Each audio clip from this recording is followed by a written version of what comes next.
Good morning সকলকে। রাধে রাধে। আমাদের second outdoor পড়েছিল পুজোর মধ্যে, ষষ্ঠীর দিন।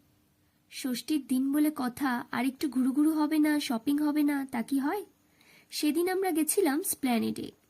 স্প্ল্যানেডে গিয়ে ঘুরতে ঘুরতেই আমাদের দিন শেষ। আউটডোর করার মতো আর কোনো জায়গা খোঁজার সময়ই পাইনি আমরা।